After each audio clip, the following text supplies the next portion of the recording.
నక్కా రజనీ అంటే పెద్దగా తెలియదు. పార్టీ కండవలు మార్చే రజనీ అంటే అందరికీ తెలుసు. కండవలతో పాటు పార్టీల కంటెంట్ కూడా మార్చే రజనీ అంటే అందరికీ తెలుసు. ఎందుకంటే ఏ పార్టీ దగ్గరికి ఎలా వెళ్ళాలి, ఆ పార్టీలో నాయకులు చిల్లర డబ్బుకి తగ్గట్టు మనం ఎలా మాట్లాడాలి, ఆ పార్టీలో అలా ఎలివేషన్స్ వేసుకుంటూ ఆ నాయకుడిని ఎలా పైకి తీసుకురావాలి, అక్కడి నుంచి ఎంతవరకు సాధ్యమైనంత వరకు మనం ఆ నాయకుల దగ్గర డబ్బులు తీసుకోవాలి, ఎంతవరకు తీసుకోగలుగుతాం అనేటువంటి మంచి ఫైనాన్షియల్ అంటారు కదా, మన షేర్ మార్కెట్స్ లో వాళ్ళని ఏమన్నా అంటారు కదా.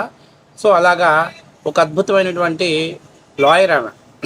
అంటే ఫీజు తీసుకొని కేసు వాదిస్తారు. అదే ఫీజు దాని మించి ఇంకొకరు ఎక్కువ ఫీజు ఇస్తామనంటే వాదిస్తున్న కేసును వదిలేసి ఎవడైతే ఎక్కువ డబ్బులు ఇస్తానంటున్నాడో వాడి పక్కన చేరి వాదించడం అనేది మొదలు పెట్టడం అనేది బాగా నేర్చుకున్నటువంటి లాయర్. ఆమె ఒంటి మీద కోటు మాత్రం మామూలుగా ఉంటుంది. ఇక పార్టీ కండవలు అనేవి నిరంతరం మారుతూనే ఉంటాయి. ఇప్పుడు తాజాగా ఆమె వైఎస్ఆర్సీపీ పార్టీకి చాలా సన్నిహితంగా ఉంది. పాపం ఈ రజనీ వైసీపీలోకి అంటే సన్నిహితంగా ఉండటం పాటు జగన్కి జాకీలు వేస్తున్నానేమో.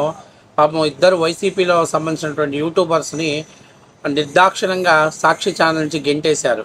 అందులో మన ద మీడియా టీం రిపోర్టర్ ఉన్నటువంటి పాషాని, అట్లాగే కేఎస్ ప్రసాద్ని. ఎందుకంటే మాకు రజనీ ఉంది, రజనీ జాకీలు బాగేసి అన్నని పైకి లేపుతుంది, ఇక మనం ఆలోచించాల్సిన పని లేదు అని చెప్పేసి అనుకుంటారో ఏమో. కానీ మొత్తం మీద మన అక్క చెలరేగిపోతుంది. ఈమె ఎక్కడ దాకా వెళ్తుందంటే బాలకృష్ణ గారి గురించి, లోకేష్ గారి గురించి మాట్లాడుతుంది. సరే, ఆమె ఏం మాట్లాడుతుందో ఒకసారి మనం చూసిన తర్వాత ఆ వీడియోకి మనం కౌంటర్ ఇద్దాం. అంతేగాక అక్కకి రాజకీయ పరిజ్ఞానంతో పాటు పొలిటికల్లో ఏ మినిస్టర్ ఏ పదవి చేస్తాడో తెలియనటువంటి అజ్ఞానమైనటువంటి పరిస్థితిలో ఉంది అనేదానికి నేను ఒక చిన్న ఉదాహరణ అక్క చెప్తుంది, ఇప్పుడు వినిపిస్తా. సరే, అక్క ముందు ఆస్కర్ లెవెల్లో పర్ఫార్మెన్స్ చేస్తుంది. ఒకసారి అక్క ఎలాంటి పర్ఫార్మెన్స్ చేస్తుందో ఒకసారి మీరు అందరూ కూడా వీడియో చూసిన తర్వాత దానికి కౌంటర్ ఇవ్వటం మొదలు పెడదాం. బస్తీ మే సవాల్ 2029కి లోకేష్ బాబే సీఎం అని చెప్పి ఎలక్షన్ చేసి గెలిచి చూడండి. ఇంతవరకు ముఖ్యమంత్రి కొడుకు ముఖ్యమంత్రి అయిన చరిత్ర 2 తెలుగు రాష్ట్రాల్లో లేదు. ఒక్క జగన్ గారే దాన్ని స్థాపించగలిగిన. మళ్ళీ మీరు ఆ ఛాన్స్ కొట్టేస్తానంటారేమో. సరేలేండి, 2014 నుంచి అనుకుంటా తామరు ఒంటరిగా బయట అడుగు పెట్టిందే లేదు. చెయ్యి పట్టుకోవాలి, తోడు ఇంకొకళ్ళు రావాలి. చిన్నపిల్లలు బయటికి వెళ్ళాలంటే అమ్మ నా చెయ్యి పట్టుకుంటారు చూడండి. ఆ మాదిరిగా ఈ 2014 నుంచి చెయ్యి తోడు లేదే బయటికి వెళ్ళలేనటువంటి గౌరవ పెద్ద పార్టీ అయినటువంటి టీడీపీ ఎవరి సహాయం లేకుండా అడుగు కూడా వేయదు. అందరినీ సమకూర్చుకొని యుద్ధం చేసేది. ఈ యుద్ధం అయిపోయాక అందరినీ పక్కన పడేసి వారొక్కళ్లే ఆక్రమణలు దురాక్రమణలు చేసేస్తుంటారు. ఇది వాళ్ళ నైజం. సో ఇటువంటి పరిస్థితుల్లో ఆ పదం వాడారు చూడండి, కూటమి బద్దలవడానికి మొట్టమొదటి పదం అదే. మీరు బాగుండాలి, కూటమి కలిసి ఉండాలి, అమరావతి కట్టాలి అన్నటువంటి సంకల్పం ఉంటే నోరు మూసుకొని అనుభవజ్ఞులైనటువంటి చంద్రబాబు గారే ముఖ్యమంత్రిగా ఉంటే బాగుంటుంది. ఎక్కువ తక్కువ మాట్లాడి సీఎం అభ్యర్థి అనగానే చూసినారా లోకేష్ గారు ఇట్లా చేయబెట్టి ఓరే దోమి ఆపరా నాయన అని ఆయన భయపడుతున్నట్టుగా. సో ఇంకా చాలా మాట్లాడిందిలే. అవి ఏం మాట్లాడుతుంది, భారతదేశ చరిత్రలోనే అంటే దక్షిణాది రాష్ట్రాలలోనే సీఎం కొడుకు సీఎం అయినటువంటి వ్యక్తి తెలుగు రాష్ట్రాలలో బహుశా జగన్మోహన్ రెడ్డి ఒక్కడేనంట. అవును, తండ్రి అటాన్ మరణం చెందాడు. ఆయన చనిపోయిన విధానం చాలా బాధాకరమైనటువంటి సన్నివేశం. ఆ తర్వాత ఆ కుటుంబంలో ఉన్న వాళ్ళందరూ అంటే జగన్మోహన్ రెడ్డి తల్లి గారు అలాగే చెల్లి అందరూ కూడా జగన్మోహన్ రెడ్డి గారికి అండగా నిలబడి ఆయన వెనకాల నిలబడ్డారు. కాబట్టి ప్రజలు కూడా రాజన్న కుటుంబం అని చెప్పి ఆదరించి ముఖ్యమంత్రిని చేశారు. అయితే ఇక్కడ చాలా ముఖ్యమైన విషయం తెలుసుకోవాల్సింది ఏంటంటే 2014 నుంచి 2019 వరకు లోకేష్ ఒక అభిమన్యుడు. ఎన్నో అవమానాలకి, ఎన్నో బాడీ షేమింగ్స్కి గురైనటువంటి వ్యక్తి. కానీ 2019లో తనను తాను మార్చుకొని 2020 కల్లా తను ఒక పరిపక్వత కలిగినటువంటి నాయకుడిగా తయారవడంతో పాటు తన పార్టీకి దిశ నిర్దేశం చేసే స్థాయికి ఎదిగాడు. 2021-22లో లోకేష్ తెలుగుదేశం పార్టీని నడిపించగలిగే క్యాడర్ దమ్మున్నటువంటి క్యాలిబర్ ఉన్నటువంటి నాయకుడిగా క్యాడర్ నమ్మింది. ఇక ఆయన పాదయాత్ర ప్రారంభించింది. ఇప్పుడు గోల్డెన్ స్పూన్తో పుట్టాడు, ఎండలకు తట్టుకోలేడు, మహా అయితే ఎన్నాళ్ళు ఉంటాడులే అయినా ఏదో నాన్న కోసం ఉపలాటంగా పాదయాత్ర చేస్తున్నాడు అని అనుకున్నారు. కుప్పం నియోజకవర్గాన్ని ఎప్పుడైతే లోకేష్ దాటి ఇంకొక నియోజకవర్గంలోకి అడుగు పెట్టాడో అప్పుడు చాలామందికి అర్థమైంది ఏంటంటే కుప్పం దాటిన తర్వాత కుర్రోడు కుమ్మేశాడు రా, ఈతను ఎనుదిరిగి చూడడు, చరిత్ర తిరగరాయటానికే అడుగు ముందుకు వేశాడు అని చెప్పేసి ప్రజలు గట్టిగా నమ్మారు. ఇంకా కనింది ముఖ్యమంత్రి కొడుకుగా ముఖ్యమంత్రిగా ప్రమాణ స్వీకారం చేసింది వైఎస్ జగన్మోహన్ రెడ్డి గారే మన తెలుగు రాష్ట్రాలలో అని చెప్పేసి అంది. కానీ దానికంటే తమ్మున్నది ఒక పదం నేను చెప్తాను. భారతదేశ చరిత్రలో తండ్రిని నన్ను చూపించి బూచిగా చూపించి అధికారాన్ని కోల్పోయేలా చేశారు. అదే నేను ఒక హీరోగా మారి మళ్ళీ అధికారాన్ని తీసుకొచ్చి నా తండ్రిని ముఖ్యమంత్రి కుర్చీ మీద కూర్చోబెడతానని ఉన్నటువంటి ప్రతిజ్ఞ భూని అడుగు ముందుకేసిన వాడు ఏకైక మగాడు చంద్రబాబు నాయుడు కొడుకు లోకేష్. తిప్పుకో, పుస్తకాలు తిరగేసి చూసుకో, జల్లెడ బట్టి చూసుకో.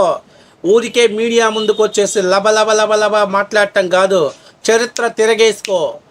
భారతదేశంలో ఇప్పటిదాకా ప్రతి ఒక్క వ్యక్తి నేను ముఖ్యమంత్రిని కావాలని చెప్పి పాదయాత్రలు చేశారు. నేను ముఖ్యమంత్రి అయితే రాష్ట్రం బాగుంటుందని పాదయాత్రలు చేశాడు. కానీ ఫస్ట్ టైం భారతదేశ చరిత్రలో పలానా వ్యక్తి ముఖ్యమంత్రి అయితే రాష్ట్రం బాగుంటుందని చెప్పేసి యువగలం పేరుతో పాదయాత్ర చేసి మండు టెండటను సైతం తన చెమటను చిందించి పార్టీకి సౌధానికి ముందుకు నడిపినటువంటి రథసారథి నారా లోకేష్. ఏం చరిత్ర చెప్పమంటావు? ఎవరి చరిత్ర చెప్పమంటావు? బాబాయ్ మీద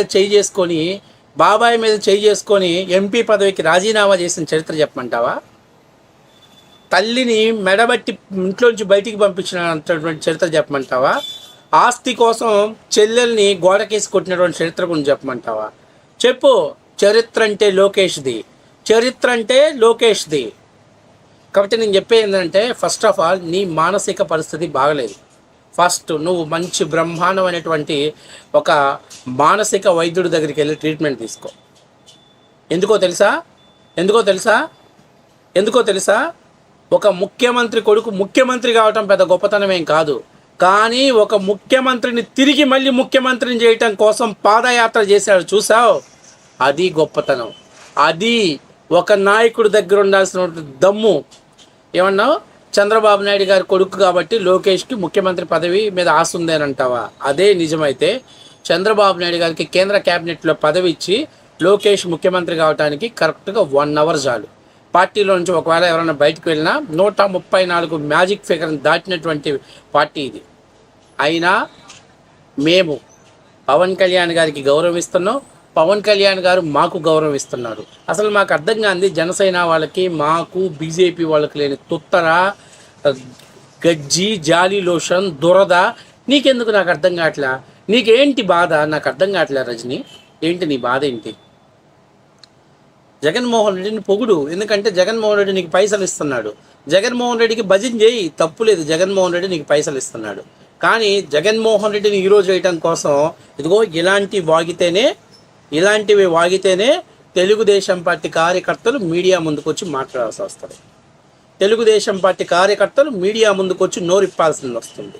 అప్పుడు తర్వాత నేను ఒక మహిళని, నాకు అసలే ఆరోగ్యం బాగలేదండి, నేను హాస్పిటల్ నుంచి నిన్నే వచ్చానండి, ఇలాంటి చెత్త సినిమా డ్రామాటిక్ వేషాలన్నీ కూడా మీడియా ముందు వేయాల్సిన పరిస్థితి వస్తుంది. నేను నీకు ఒకటి చెప్తున్నా, లోకేష్ గురించి నీకు ఒకప్పుడు లోకేష్కు సెల్ఫీ దిగటం కోసం ఎంత ఎగబడ్డావో అందరికీ తెలుసు. ఇవాళ అవసరం ఉన్నంతసేపు ఓడమల్లన్న, అవసరం అయిపోయిన తర్వాత బోడి మల్లన్న అన్నట్టు ఇవాళ ఈ కాడి వదిలేశాను కదా అని చెప్పేసి నువ్వు లోకేష్ స్టామినా గురించి, లోకేష్ దమ్ము గురించి నువ్వు మాట్లాడుతున్నావా? ఏ రోజైనా పవన్ కళ్యాణ్ గారు గౌరవ మర్యాదలు, అన్నదమ్ములు ఎలాగైతే ఉంటారో అలా గౌరవ మర్యాదలు ఇచ్చి పుచ్చుకోవటం తెలుగుదేశం పార్టీకి ఉన్నటువంటి అతిపెద్ద సంస్కారం. పొత్తులో భాగంగానే మేము జన సైనికులను గౌరవిస్తాం, అలాగే బీజేపీ వాళ్ళని గౌరవిస్తాం. ఇక్కడ నీకు చిన్న ముఖ్యమైన విషయం చెప్తా.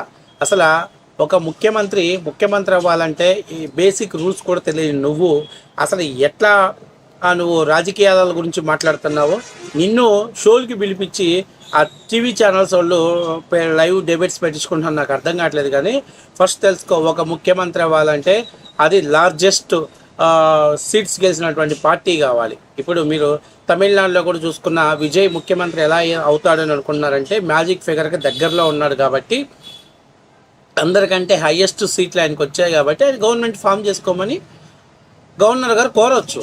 కాబట్టి నేను నీకు చెప్పేది ఏంటంటే, ఫస్ట్ నీ స్థాయి, నీ లెవెల్, నీ ఆలోచన కేవలం కరెన్సీ నోట్లు ఇచ్చాడా. ఇప్పుడు మాకు చిన్నప్పుడు మా ఊళ్ళల్లో డూడు బసవన్నలు ఆడించుకున్నటువంటి గంగిరెద్దులు ఆడించుకునే వాళ్ళు వస్తారు.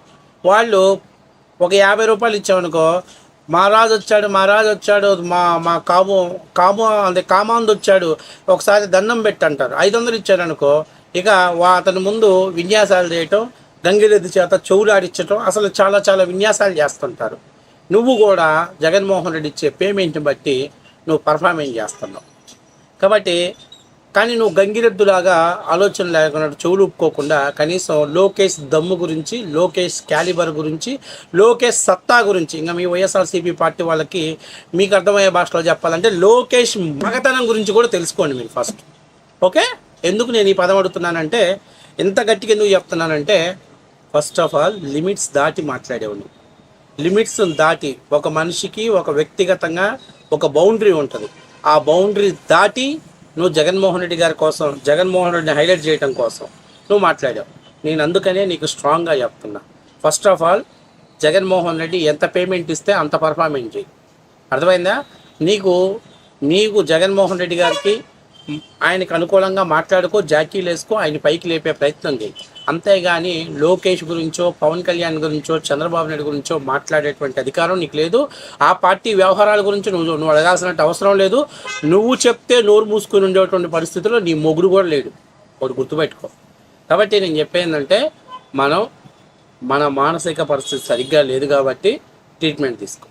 ఫస్ట్ ఆఫ్ ఆల్ మంచి హాస్పిటల్స్లో కన్సల్టెన్సీ అయి మంచి వైద్యం తీసుకో. అంతేగాని ఇలా మీడియా ముందుకు వచ్చి లోకేష్ గురించి మాట్లాడి, లోకేష్ స్టామినా నీకేం తెలుసు, లోకేష్ క్యాలిబర్ నీకేం తెలుసు? మండు టెండల్లో ఆయన ఒక్కొక్క అడుగు ముందుకు వేస్తుంటే, ఆయన యువగలం పేరుతో తిరిగిన ప్రతి నియోజకవర్గంలో కూడా తెలుగుదేశం పార్టీ దాదాపుగా 90 స్ట్రైక్ రేట్తో సీట్లు గెలిచారు. కాబట్టి అటువంటి నాయకుల గురించి మాట్లాడేటప్పుడు ఇది దగ్గర పెట్టుకోవాలి. ఏది పడితే అది వాగితే తర్వాత పరిణామాలు తీవ్రంగా ఉంటుంది. ఇంకొక చిన్న విషయం చెప్తున్నా, లోకేష్ ఇండస్ట్రీలు చేస్తున్నాడు, లోకేష్కి పేరు చేస్తున్నాడు. లోకేష్ పరిశ్రమల శాఖ మంత్రి, ఆయన పరిశ్రమలు దాటం ఆయన పని.